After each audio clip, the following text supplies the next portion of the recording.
pertanyaannya mungkin emang banyak banget nih yang udah masuk, alhamdulillah. Cuman emang kita saring sesuai dengan tema ya, Ustadz ya. Ini mungkin Satu pertanyaan terakhir mungkin.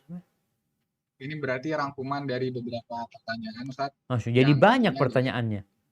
Oh banyak, Ustadz, Masya Allah. Ini aja pusing nih milih-milihnya yang paling sesuai tema dan paling cepat. Masya Allah. Nah, tafadhal. Ini Ustadz, bagaimana kalau misalnya perempuan pada zaman sekarang, Ustadz, pengen mendapatkan ilmu, apakah hanya dalam kajian-kajian online aja atau harus mencari di daerah-daerah sekitarnya, Ustadz?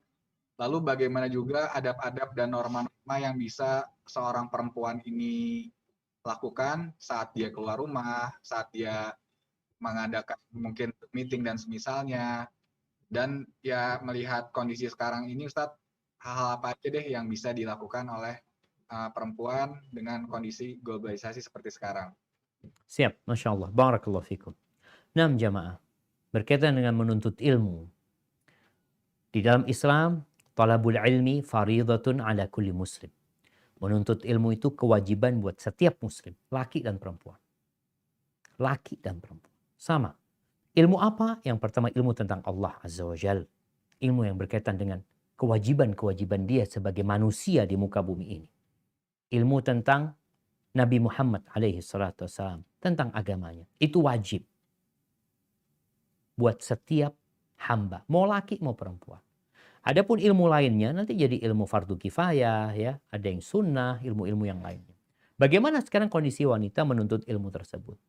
Yang pertama, kalau memang ada tempat kajian masjid umpamanya, boleh dia berangkat ke masjid untuk ngaji di masjid. Dia mencari tempat-tempat kajian, namun dengan adab dan etika yang terjaga.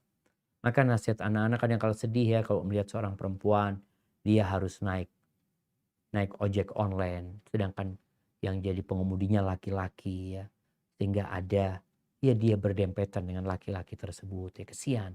Kalau yang memang nggak bisa datang sendiri, nggak ada yang nganter umpamanya, maka lebih baik dia ngaji online, ngaji di rumah. Tapi kalau dia bisa datang sama kawan-kawannya umpamanya, silahkan dia datang ke masjid. Soalnya kadang-kala bedalah kajian di rumah sama kajian di masjid. Di sana dia akan bertemu dengan kawan-kawan seiman yang akan saling menguatkan, yang semoga juga akan semakin bertambah ilmunya ketika dia datang ke rumah Allah SWT.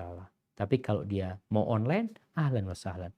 Itu mungkin lebih utama kalau memang tadi nggak ada yang bisa mengantarkan dia, atau dia memang lebih memilih untuk berada di dalam rumah daripada keluar rumah.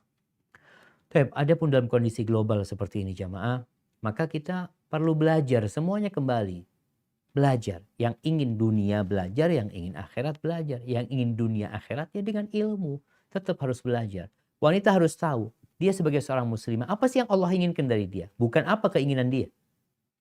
Apa aturan Allah? Perempuan tuh ya diperintahkan untuk menutup auratnya. Bukan untuk mengekang wanita sama sekali. Untuk menyelamatkan perempuan.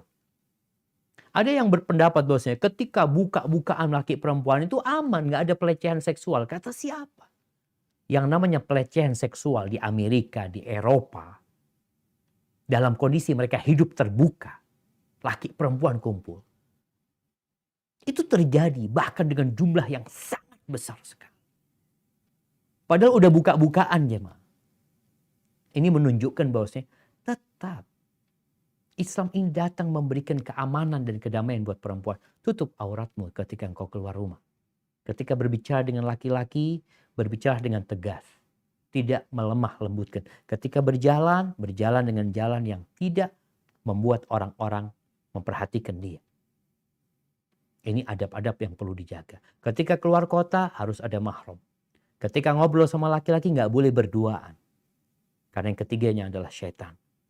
Jadi semua aturan itu bukan untuk mengekang wanita, tapi sekali lagi agar engkau terhormat, agar engkau dijaga, agar apa yang terjadi di negeri-negeri sana, di mana wanita-wanita tidak dihargai, mereka harus cari nafkah sendiri, kasih makan anaknya sendiri, bayar kontrak rumah sendiri, semuanya sendiri. Di dalam Islam, engkau dijadikan ratu sebagai seorang istri, dijadikan ratu sebagai seorang putri, dan sebagai seorang saudari, apalagi sebagai seorang ibu.